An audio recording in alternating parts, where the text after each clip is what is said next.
We have made it to the final game of the regular season here on Betting with the Barbers, powered by Superbook Sports. Ron Kruk with former New York Giant Tiki Barber and former Tampa Bay Buccaneer Rondé Barber. Guys, happy New Year to you both. And for the first time in history of the league, we can say welcome to week number 18. How about that? I knew you were going to say something about it. Ron. And how crazy is it? It actually comes down to week 18. Who's going to make the playoffs? This is awesome. I know. Yeah, I love it. We've got some drama coming up, and that's how it should be. Hey, before we look ahead, let's take a look back at the results from last week. According to Superbook.com, closing odds, 9 favorites covered last week, fellas. 6 dogs, 1 push. So that brings our yearly totals to, at this point, the dogs are leading at 128 covers, favorites 125. So close. We got 3 pushes coming in, but you mentioned it. We are going into chaos right now. The playoff picture is becoming a little bit clearer, but we still have a lot on the line coming into this weekend. There's no doubt about it. 11 of the 14 playoff spots filled. That means 7 teams are battling it out for 3 remaining spots. Gotta love it. 6 of the 8 divisions have champions. Only the AFC East and NFC West division titles are still up for grabs. Here's the situation in the AFC. Tennessee clinches the number 1 seed with a win over Houston. Kansas City hanging in there. They need a Titan loss and has to beat Denver on Saturday, which is pretty much a given. And in the NFC, the Packers secured the number 1 seed and the first round bye. Let's get your take on the current playoff landscape. Start with you, Tiki. Yeah, it's bizarre but awesome that the Tennessee Titans, who lost Derrick Henry and felt like they were sliding for a little bit, actually have the number 1 opportunity for a home field advantage throughout the postseason. That was shocking to me. The Philadelphia Eagles in the division that I care about most, the NFC East, somehow we thought they were going to stink this year, and Nick Sirianni was going to be a one-and-done type coach. They've secured themselves into the postseason, and they take on the Dallas Cowboys in an important game, which the Cowboys might not care about, which might show itself later in the show. But I love the first game we'll start with, which is the Chargers and the Raiders. It's awesome out west. Whoever wins, it's basically a playoff game in week 18. Yeah. Well, yeah, the NFC is much less interesting, even though there is the dynamic, right? Both San Francisco and New Orleans have opportunities. And San Francisco's got to play the Los Angeles Rams. I mean, to me, that's where that may or may not show itself later in the show as well. But yeah, there's a lot of drama in the AFC. I mean, let's start with last night's game, right? Or I guess last week's game, Monday night game. Pittsburgh Steelers. There was drama between whether those 2 teams are going to make the playoffs. Probably not either, even if they win or lose. But Big Ben going out on top at home. Mike T securing a 15th straight, whatever it is, 8+ season winning season. Right. There's so much drama though left in this season. I love the Las Vegas Raiders because I don't really trust the Chargers. We're going to talk about that in a second. But they're on par with all the other teams that are remaining. Indy, it should be interesting. It's going to be a great week 18. I'm glad we have a week 18 because it's going to be awesome. Yeah, if there was a year to have it, this is the one. And great to see Big Ben go out with a win. He got to go back out for one more. And I think Baker Mayfield just got sacked again. I'm not sure, but oh my gosh, that poor guy. Unbelievable. All right, let's get to the games, guys. You did a little foreshadowing for us, the final week in the regular season, and it looks like we've come down to a win and you're in situation, lose, and you're going home. There's a small chance that game might not end up being winner take all, but for me to go into that scenario would take some math, and that is not going to happen on this show. So mental gymnastics none of us have, right? Uneven. There's 17. 17 is an unequal number. It doesn't make sense. Okay, very good. It's an old school AFC West battle between the 2 longtime rivals as 9-7 Los Angeles Chargers meet the Raiders, who after winning 3 straight have that same 9-7 records. The odds are the winner should secure a playoff spot and the loser should be going home. These teams met in week number 4. The Raiders suffered a 28-14 defeat. Quickly, a couple of stats as we get into this one. Chargers 8-8 against the spread this season, but 5-1 in their past 6 trips to Oakland/Vegas. On the other side, the Raiders are just 2-5 against the spread in their last 7 at home and are 7-9 against the spread this year. Here are the odds from Superbook.com. The Chargers open as a 3-point favorite, and currently the line at the time of recording still has the Chargers laying 3 points. Over/under has moved. That has gone up from 48 to 49.5 points. Tiki, kick us off and give us your thoughts on this huge matchup. This is such an interesting matchup because of where it's taking place. I did the game a couple weeks ago, Denver Broncos, bad loss for the Denver Broncos. Again, sorry, Ron. Out in Las Vegas against the Raiders. And the one thing I wanted to look at was how many Broncos fans were going to be in Allegiant Stadium. And I was shocked. It was about a third. And well, the Raiders, they have Raider Nation. They still travel from Oakland or wherever they're from. They're starting to build a little bit of a fan base out in Las Vegas, but they haven't fully won yet. So everybody's not, embracing it. I could talk about the statistics. I could talk about how they're close to being a top 10 offense. I could talk about the fact that Darren Waller is coming back. I could also talk about on the other side how the Chargers 2 weeks ago lost to the Houston Texans. Good point. But I do know this. The Las Vegas Raiders turn the ball over a lot. 24 times they've done it on the season this year. The Chargers do as well, 20. But I think that they don't have the home field advantage that people would assume that they would have playing at home in Las Vegas. Los Angeles is not that far. The Chargers, a fan base which has not been huge, but starting to get on board, may populate that stadium. That'll be something to watch as this game goes on.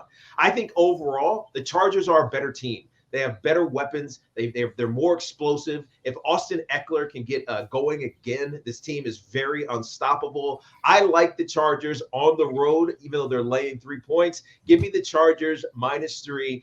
I love what the Raiders are starting to do. They're not going to finish below 500. Rich Bisaccia has done a great job. But to me, the Chargers are just a better team in a winner-take-all playoff type atmosphere. Give me the team that has it's better on paper and mostly better on the field. Yeah, everything you said, Tiki. And how do you not love this matchup, right? It's the end of the season, and it's inside the division as all last week of season, 17 now 18 week games are. It's as close to winning in as there is this year and for the playoffs. But to your point, and I agree with you a lot on the Los Angeles Chargers. They're not a finished product yet under Brandon Staley, right? And tell me this: why do defensive coordinators to become head coaches all of a sudden have bad defenses? It's everywhere, every single time. I mean, their offense is legit. That's a good point. It's true. Yeah. I have no idea. I have not figured it out, right? But their offense has great potential, right? Quarterback we've been lauding him all year. He's a great guy. He's a great guy. He's a great quarterback for the future of this football team. And they've been really good the past 5 games, except for, whatever the hell happened against Houston. Whatever that Houston was. Yeah. But look, the great wide receiver talent, great running back. They're top 10 in almost every category on offense, but their defense has given up a lot of yards. If you look at them statistically, I know you didn't want to get into statistics, but they're giving up a lot of yards. And the one thing that the Las Vegas Raiders are doing are winning gritty. I said this last week. They have 3 games. They've won 3 games in a row against Cleveland, Denver, and Indy. 3 teams that are basically the same as them, the exact same as them, exact same position, and they've won them all. They're dramatic and they're tough. They keep games close. At the beginning of the season, the Raiders' offense was dynamic. We were looking at Derek Carr saying, "God, he's going to lead the league in passing yards this year." Very true. And in the last 3 games, their defense has held opponents to under 200 yards passing. So yes, they don't do a lot of good. Ngakoue has 10 sacks, but you talk about 24 turnovers that they have, or I guess giveaways that they have. They only have 11 takeaways. Right. There's only one team worse than that, and you guys know who it is: Jacksonville Jaguars. I take that back; it's 13. But I like the way that they're fighting. But at the end of the day, I agree with you. Chargers have much better players. It's going to be a close game on the road. 3 points. I feel that the Raiders have done all they can so far this year, but they are not 3 points better than the Chargers. I'll take the Chargers as well, T. All right, Tiki M. Ronde going with the Chargers. It truly is, guys, amazing that the Raiders are even in this situation when you look at all the turmoil that they've gone through from John Gruden. But to get to this point, it's truly amazing. Heroics. It's only been heroics, right? They've had 5 walk-off wins. Yeah. Great point. Yeah, It's that's amazing. Heroics. So then that kind of scares me because is this one of those teams of destiny? Right. Do they just Maybe. ride that out? I don't think so. I'm with you guys. This 3-game win streak has really been fueled by their defense. Yes, their offense has an opportunity to break out this week with Waller coming back, and the Chargers have had issues covering tight ends this season. Mhm. But I'm with you, Tiki, that just overall the Chargers are a more complete team. If they avoid turnovers, get their stars rolling on offense, I think that this is their game. I like Herbert over Carr, and I think that Herbert shines in this game, in the biggest game of his young career so far. The stat that stuck out to me, guys, the Raiders have not been scoring a lot of points at this point in the season. Chargers have outscored them. This is season long, 442 to 339. Wow. Yeah. So Wow. I'm thinking the Chargers are going to put up some points. I like them covering as well. So all three of us are taking the Chargers over the Raiders in a huge week number 18 playoff type of game. All right, make sure to sign up at superbook.com. Download the Superbook app for the latest odds and follow Superbook on social media at Superbook Sports and at Betting with the Barbers. I love this, guys. We're going to break it up a little this week with our second game. And why don't we turn that spotlight on the college football playoff championship between the number 1 ranked Alabama Crimson Tide, the number 3 ranked Georgia Bulldogs. Georgia aims to win their first national championship since 1980 when the running back was, Tiki? Herschel Walker. Oh, boom. Of course it was. He led them to a national title. And Alabama looking for back-to-back championships. Of course, Alabama destroyed Georgia just recently, guys, in the SEC championship game. That was they lit up their Georgia's defense for 41 points, over 530 total yards. History 101. These two teams battled for the title 4 years ago when Nick Saban turned to some freshman named Tua, who led the Tide to a memorable second-half comeback in the championship. So that's what we've got. It's going down in Indy on Monday, January 10th. Here are the odds from Superbook.com. Georgia opened up, fellas, as a -1 favorite. And as of this recording, the money's coming in on the Bulldogs. They are now a -3 favorite against the defending champs. Over under sits at 52. Europe, Ronde, how's this one going to play out? So I'm kind of sick of the SEC, like everybody is, or at least everybody claiming to be. But this is going to be one heck of a game, man. I mean, this might as well be 1A and 1B at this point, right? Michigan at number 2 was outcoached. Unfortuitous for them, right? You can't take a deep dive, and I'm not going to take it. Yeah, right. I'm not going to take a deep dive into college football because it's just it's too unpredictable. Even though Tiki wanted Michigan, it's very easy to be wrong in college football. It's just it's so unpredictable, unlike the NFL to a degree. Yeah, I agree. I know Georgia didn't play anybody, but dude, at the end of the day, you cannot discount their defense. Michigan basically they stood no chance. McNamara, McCarthy, it didn't matter who was playing. Georgia's offense or defense is 2 in total yards, 3 in pass yards, and 4 in rushing yards. There's 3 things that get that done for a defense. It's discipline, it's running and hitting, it's tackling, and it's basically just having a bad attitude. And their defense has a bad attitude, and it will show up this week. I saw that, them play that Big Ten school that supposedly played Big Ten schools and that are better than the SEC schools. I saw that. It didn't materialize. I had that game turned off by midway through the third quarter, right? There's two straight games now that Stetson Bennett, the guy that Tiki's been discounting all year, threw for 300 yards, right? He never did it before. He's never done it before. Maybe Right. Georgia should just let him loose, right? As a reference, he has 230 less pass attempts than Bryce Young on the year. Oh my right? gosh. Alabama's the third-ranked rush defense in the league in the country. That's not going to work. White, Cook, whoever you guys are, you're not getting there, right? This is his last game. Could be Stetson Bennett's last game. Fifth-year senior. Let him sling it, dude. He's got a fifth year. He's starting as a walk-on for a reason. Look, Alabama's offense can beat you both ways. Obviously, they can throw the ball. Heisman Trophy winner Bryce Young. They got a great running back in Brian Robinson. Bryce had 46 touchdowns this year. I mean, I was looking at these stats earlier. I was like, 46 touchdowns in college football. The guy in Western Kentucky had more, but he's number two. And he doesn't turn the ball over. He's clearly the best player in college football this year. He deserves what he had. But there's one thing why I'm always been wary about Bryce Young, especially this year. He takes a lot of sacks, dude. He holds onto the ball. If you're able to confuse him, don't give him easy access throws, make him hold on to it, you can beat him, right? And there's one team that can do that, and it's Georgia. So I hate to say it, and I know I know as a Bill Belichick contrarian a couple weeks ago, I was right. True. It's hard. I hate to say it, man. It's hard to best somebody in college football twice in a year. Yeah. I like Georgia. Go in Georgia. And we got to give Tiki some props. I mean, you called the Georgia game last week with your game of the week, and that one came through. Shut it up. Jim Harbaugh was not ready for the stage against Georgia. It really is that why he's going to Vegas? Yeah. Maybe, but you can't play man coverage when your cornerbacks are I don't want to call them garbage, but they play like garbage against Stetson Bennett does not throw for 330 yards in a game.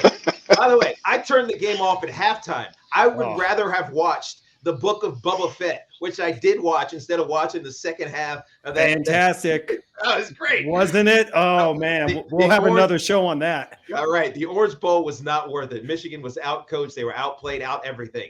But, Rondé, did you not watch the SEC Championship? Georgia got their ass handed to them.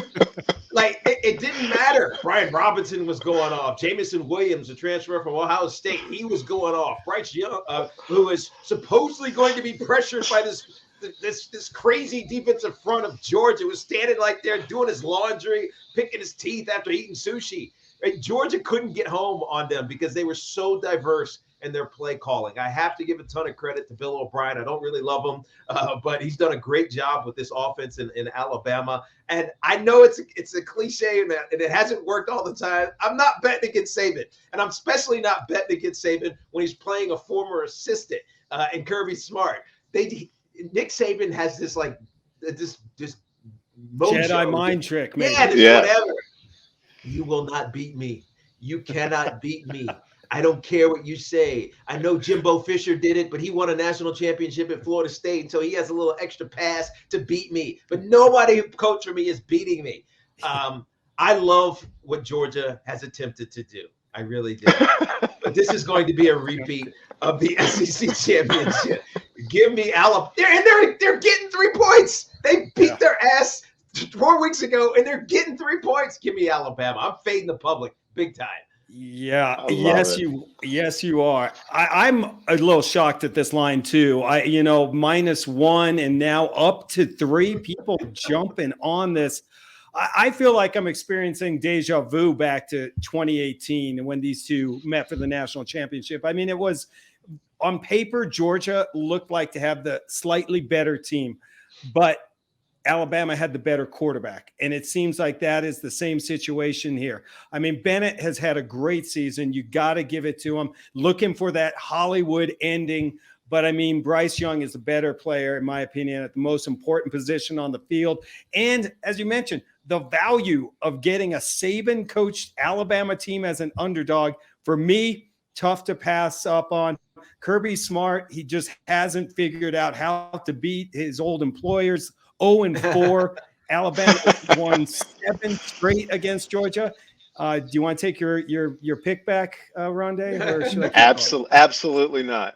I Absolutely love not. it. I watched that Uh, game, man. I watched that game last week, and yeah, I throw the ball. I throw the ball to Brock Bowers every single time. How good is that guy? Dude, he's the best. He could start on an NFL team and be and the second or third leading wide receiver in the NFL right now. He's unbelievable. 100%. yeah, 100%. But yeah. you know that. I'm holding. I know that. I'm holding strong. Ron knows that, and Nick Saban knows that. Well said. So with that, yeah, I'm definitely, I was a little shocked when I looked at this number that Alabama only went 8-6 against the spread this year. And I remember, wasn't it Saban that called out his fans saying, Yeah. hey, take it easy, Yeah. we're winning. But it's a different deal in Alabama. But I am definitely going to take the points and go with Alabama in this one. All right, guys, up next, it's the Barbers Brothers Games of the Week, powered by Superbook.com. NFL season is wrapping up, so make sure to get in on the action. Sign up at Superbook.com, download the app, and make sure you're following us on social media. That's at Superbook Sports and at Betting with the Barbers. Okay, Tiki, Game of the Week, what you got? I like the Philadelphia Eagles hosting the Dallas Cowboys. This is one of 3, I think, games that are important this weekend. Philly has already secured a playoff spot. The Dallas Cowboys have already won the division. So there's really not a ton to play for except for pride and advancement and getting better. And the team that needs to get better most is the Philadelphia Eagles relative to the Dallas Cowboys. And the Cowboys are scuffling a little bit. We picked this Arizona game last weekend, and we all thought that the Dallas Cowboys would put it to the Arizona Cardinals, who were struggling. But the Arizona Cardinals did something that found a way to beat the Cowboys because they controlled the clock. Right? They controlled the ball possession. And when you do that against the Cowboys, they're still they're really good, but they're still maturing into not being frenetic when things don't go their way. And as a result, you saw them struggle. They came back and made it a tight game, but there's not mature yet to be an elite squad in the NFL as it pushes to the postseason. They lose Michael Gallup to an ACL. A big part of that receiving core is out. And I really love where Philly is, more importantly. This is, as much as I'm talking about the Cowboys, this is more about the Eagles. I love what Jalen Hurts has become. He's not like a superstar quarterback. He's not going to throw for 350 yards in a game. Devontae Smith is a reliable player. They have a good run game with I forget the running back's name off the top of my head, but it's really Jalen Hurts. They're able to diversify what they do offensively, and they play good enough defense. And this means more to them than it does to the Cowboys at this point in the season. I know they're getting 7 points at home, but I like them to cover this 7 points against the Cowboys, who seem superior, but I don't actually think they are at this point. So give me the Eagles +7. All right. And going in, sorry, Rondé, just quickly, the current odds, Dallas -7, Eagles 30-1 to win the NFC. Dallas sits at 6-1. Take it away, Rondé. Yeah, Philly's 4-0, man. I just like, or 4-0 in their last 4. That 4-game winning streak.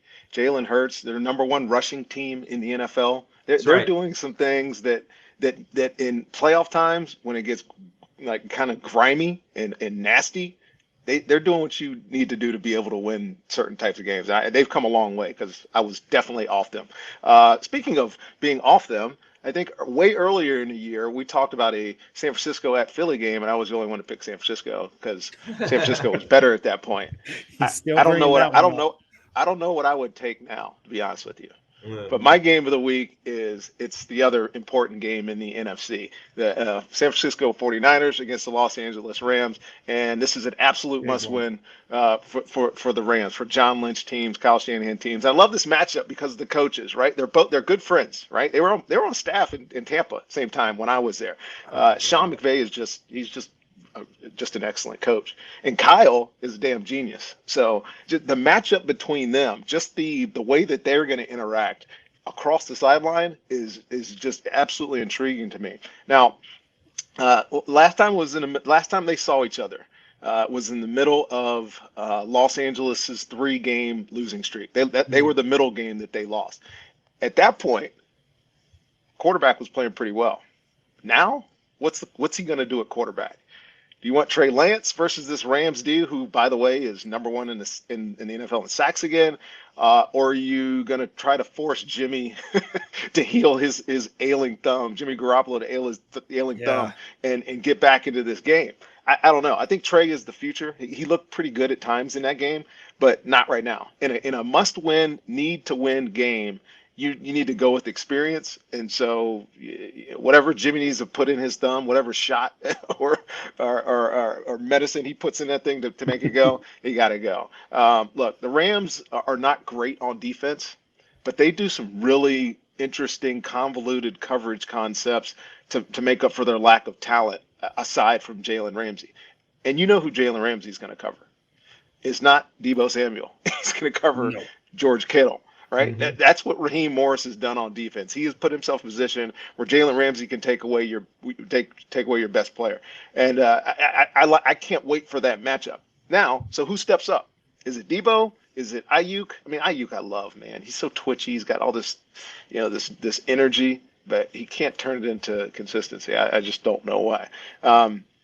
But there's not a more balanced play caller in the league than Kyle Shanahan. So I think they have a chance. They use the running backs for purposes. It's a really good, well thought out scheme. Yeah. All that to say is Jimmy better be healthy, because the matchup is the other side of the ball, right? Rams offense versus the fourth ranked 49ers defense. Did you know the 49ers defense was ranked fourth? I did not. I had no idea that they were ranked fourth. I'm writing that down. Last time they played, 278 total yards for this Rams offense until 2 weeks ago when Matthew Stafford tried to lose the game against Minnesota and throw 3 interceptions. This passing total was the worst of the season. So they're aggressive. They have good scheme. They have good players, not great players, but they play together. And I know they know one thing. You're going to let Cooper Kupp have his yards. You're not going to let anybody else beat you. Last time they played, OBJ had, I think it was his first game with the Rams, if I'm not mistaken, and he had 18 yards. Since then, he's had 5 touchdowns, right? He's proven to be not spectacular, but just a compliment, right? If Stafford avoids his interceptions for touchdowns like he did last week, I'm not gonna let them barely beating a bad now Baltimore Ravens team deter me. Even though San Francisco needs this game, I'm taking the Rams. They know that they have a chance to win their division. That's important to them. Arizona Cardinals found a way last week, who by the way could be playing Dallas again next week, which would be kind of awesome too. I'm not wary of the number here. I'm taking the Rams all day long. And that number has gone down. It opened up. The Rams were a -6, Rondé, and now it's down to -4. So the numbers going down, a lot on the line, as you said, basically a playoff game. I mean, for the 49ers, if they lose, that could mean the end of their season. Rams, as you mentioned, with a win, they clinch the NFC West and that first round home game in the playoffs. So that's a big one. All right, that is our Barber Brothers Games of the Week. It is now time because you know it, you love it, and you can't start the new year without it. Backed by popular demand. Buckets. It is. There it is, boys. There it is, guys. Bucket. Oh, bets. There we go. I got to get it right.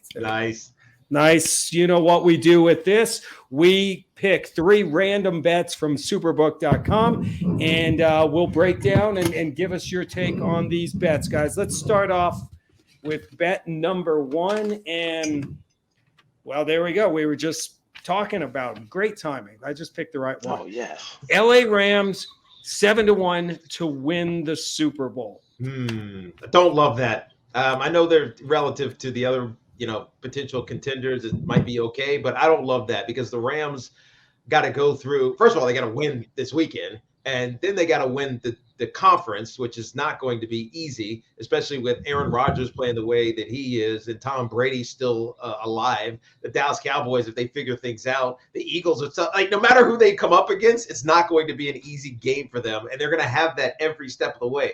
The NFC is so interchangeable. I'm going to say, no, I'm not taking that bet. I'd take that bet. 7-1, that should pay. I mean, what are the other ones, right? They got to be. I'll give it to you right now. So it's Green Bay 7-2 odds, Kansas City 4-1, the Bills 8-1, and Tampa 10-1. Oh, I would wow. take Tampa. I would take Tampa Wow. before I would take the Rams. Okay. I'm glad you told me that. because I would Changes take your Tampa answer. too. Changes your answer. I'm here for you because guys. because That's what I do. last I checked, the champs have to lose. If the champs make the playoffs, the champs still have to lose, right? 7-1. I agree with you, Tiki. No, do not take that. Look, the NFC is too. The word you were looking for, Tiki, is compacted, right? Yes. There's no team that has separated. Even Green Bay, even though Aaron Rodgers is running around like the odds-on favorite to win the MVP, dude. I've seen 4 or 5 games that they could have lost in the last month and a half. That is right? true. Right. Yeah. I'm not buying. I mean, Tampa. I mean, they almost lost to the Jets too. So whatever. It's just the NFL these days. It's the NFL. There's no team that's dominant. I thought the Rams were going to blow out Baltimore by 20 last week, and it was a 1-point victory. So yeah, that's a hard one to take, man. If you're gambling, I mean, I don't know, Green Bay with the 7-2 odds. I mean, all right. Well, make sure that you get to Superbook because those odds are going to change after this. They're going to change, no doubt about it. All right, guys, let's check out our second bet here in Bucket O Bets, and we're going some NBA. The LA Lakers 20-1 odds to win the NBA title. Throw that away. His head already. Throw that away. Here. Who put that one in there? I mean, who put that in there? Where's the LA bias? Oh, we got LeBron. We got AD. I mean, you just shaded Rajon Rondo for future considerations, and I don't get it. The Lakers just aren't. They're not consistent enough. I know those are great odds. I just throw a little something on that, and it might pay. It's not happening. They're not winning the NBA title. The Golden State Warriors get Klay Thompson back this weekend, right? Yeah. The Jazz have been playing fantastic as well. There's just too many great teams in the West. This is like some network that I've watched over the years that only talks about the Lakers and the Cowboys. Oh yeah, No. That's all that matters. No, I love that. The Lakers are 8th in the Western Conference. They're the whole 10 games back, I think, maybe even more than that at this point. I don't even know. You're right. They're 10. They're 10. Yeah, it's like they've got injuries. They got indecision on personnel.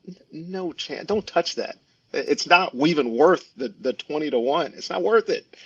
All right, you heard it here first. Hey, the odds-on favorite to win the NBA title, the Nets, 3-1. The Warriors come in at 4-1, and the Bucks are at 8. Who's setting our odds over there? All right. You're gonna have to take that up with that Rig guy. Our producer. He slips things in. I never know what I'm gonna get in this thing. Aren't the Bulls leading the Eastern Conference right now? The Bulls are by a game or 2 games now, maybe because the Brooklyn Nets. I'm now doing WFAN local 10-2 midday, so we have to talk about these things. Nets have lost 3 in a row. I mean, Kyrie comes back tomorrow, Kyrie comes back this week, so maybe that changes things, but I don't trust him. Joe Harris, their sharpshooting 3-pointer, Wahoo Wah, go UVA. He's out for 6 weeks because he got ankle surgery. That's just, I don't know. Maybe they get right at the end of the season. Maybe Jay Cornegay has some, maybe he has some inside information. He might be right, actually. I take that back. We've had some foreshadowing on this program, and I'm just going to let that lie because something may be coming up. Wait for it. All right, here we go. Last one of the Bucket O Bets. Oh, wow. The Washington football team -7 over. God. Yes, you see it. Tiki's New York Giants. Where are we going with this one, fellas? So we started this show talking about first episode talking about the Giants. Didn't we quit on them? Yeah. Can I ask 4 weeks in? Can I ask a question? Hands raised. Go, Tiki. Question. Daniel Jones is done for the season because he's got a neck issue. Mike Glennon is done for the season because he broke his wrist. Jake Fromm is done for the season because he's not good. Who's starting quarterback? By the way, you. I heard you're going in. I mean, I got it. Devontae Booker's going to run. Yeah, Devontae Booker's going to run a Wildcat for Dude. 60 plays, man. Dude, I got to take my former favorite team. Me and Rondé grew up in Southwest Virginia and Roanoke. I got to take Washington, soon to be Admirals. By the way, did you guys see that? Oh, Uh, yes. I people- kind of I like did. it. People searched all the potential combinations, Washington, whatever. They got Washington Admirals. It redirected to the Washington football team's current site. Just saying. Man. They changed Spoiler it. alert. They changed it, and now it directs to a UVA fundraising site, which is crazy. Unbelievable. What? Yes. Oh, that's classic. Tiki, you're a Google sleuth. Totally. WashingtonAdmirals.com. You'll get UVA. Oh, my God. I got Oh, some my homework God. tonight. Yeah, you do. Dude, love it. Can I just ask? I have a question too. How did the Giants finish with minus 10 passing yards last week? Because their quarterback is terrible. That is unbelievable. And it's not a record. Actually, Ryan Leaf set the record. I think it was like 98. So at least they don't have that record. Hey, it's guaranteed that we'll be talking about the Giants at the beginning of next year, and it'll be a totally different setup. You know what, Tiki? We're gonna Let's bet on that. when the betting with the Barbers draft special comes up, Tiki and I are going to be having the time of our lives. Oh, Broncos and Giants are going to be all over it. And Rondé, you're just going to have to sit there because your Bucks are too good. Yes. Yeah. All right, I'm taking away. That's another episode of Bucket O Bets, leading us into our viewer question of the week. Listen, the playoffs start next week, which means you only have a few more weeks to get into the Superbook Sports season-long contest of watching the big game with the Barbers. You can win a trip to Las Vegas to hang out with the guys and myself to qualify. All you have to do is send in a question via Twitter, and if yours is picked, you're automatically entered into the drawing. It's just that easy. Questions should come into the handle at Superbook Sports, at Rondé Barber, at Tiki Barber, at R Cruck, and at Betting with the Barbers. Pick any of those. Just send it in. That's what David Fink did, guys, this week. At TS Finky, coming in from Rosenville, California. Love this question. Here it is. If we get to see a Tom Brady versus Bill Belichick Super Bowl matchup, what do you believe the line would be, and what side would you be on? Oh, well, I can answer that. Yeah, I'm on the Bucs side. Definitely on the Bucs side. Shocker. The line is probably going to be 4.5 for the Bucs. That's so interesting. That's what I wrote down here. The Bucs laying 4.5. Oh man, that's such a good question. It is. I would say it's definitely the Bucs are going to be favored, but I'm going to say it'd be shorter. I think it's probably the Bucs -2, maybe 2.5, because they're trying to force. They would force you into thinking about the field goal winning, both the game and the bet.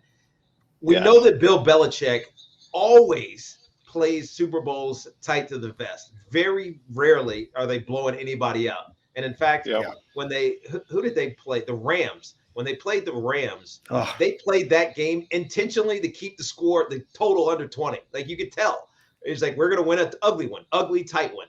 We're not quite good enough to beat the best offense in football, but we are good enough to muck it up. And situationally, we can make it perfectly fit our advantage. That is the X factor that Bill Belichick has. The question is, will he have it over Bruce Arians and Todd Bowles and the experience on that staff?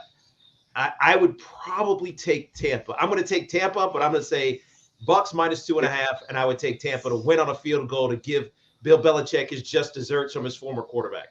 I love it. Also to be considered in this is how each of them get to where they're to that destination. Right, because I don't think New England's going to walk through the playoffs in the AFC. Tampa always has the ability to walk through somebody. It can always get hot on offense. Cyril Grayson showing up as the number 2 receiver. I know, who the hell is that guy? It's like, who is Cyril Grayson, right? Yeah. But it just shows you how much talent and how much acumen that Tom Brady has and can drive his offense no matter who's playing. So I think they have a better chance of be rolling into that game. I think New England's going to be grinding their ass into that game. See, this is why you listen or watch this show, because these two know exactly what they're talking about. So what I did was, when I got this question, I reached out to Jay Cornegay, the resident gaming expert from the Superbook at Westgate in Las Vegas. And here was Jay's answer, guys. And you guys are all over this. He said it's a line that would be totally dependent on their path to the Super Bowl. It would be based on those results, who they play, how they did, etc. But Tampa Bay would be a slight favorite at this point. They're really banged up going into the playoffs, but he looks at it as Tampa Bay -2. Oh, bam. Just like that. Unbelievable. But he did say this. He can't he just said the line would definitely be based on their play leading up to the Super Bowl, and he thinks that the total would be low, however. So Yeah, great stuff from Jay. And not bad for you, Barber. Just call me Sharp Barber. You might have a new gig, my man. I'm telling you. I love it.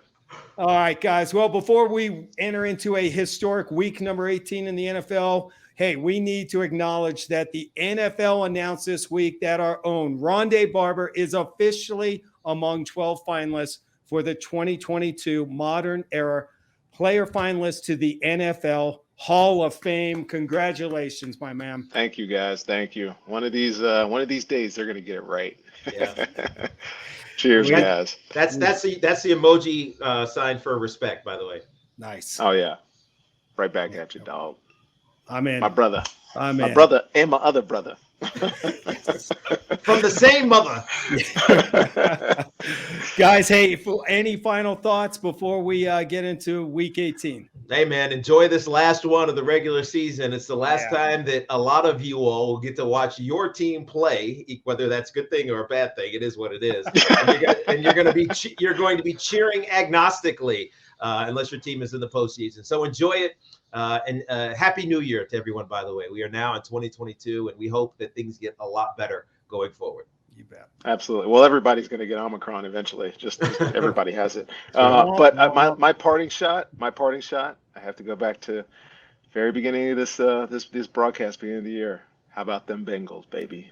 Oh, yes, sir. Who picked those Bengals last week? This guy. I did not. I'm that guy. Sorry, Tiki. All right, you guys, great job. Happy New Year to you both. Happy New Year to all our viewers and our listeners. We couldn't do this show without you, and bigger and better things to come in 2022. There's no doubt about it. All right, make sure to get in the game. Sign up with superbook.com. Download the Superbook app. Follow us on social media at Superbook Sports and at Betting with the Barbers. Betting with the Barbers airs on Twitter, Facebook, and YouTube, and at superbook.com. New episodes drop every Thursday, 6 p.m. Eastern and 3 Pacific. And look for our video clips throughout the week and the weekend with our picks. The podcast version of Betting with the Barbers is available on Apple and Spotify. For Rondé and Tiki Barber, I'm Ron Kruk. Happy New Year. Enjoy week number 18.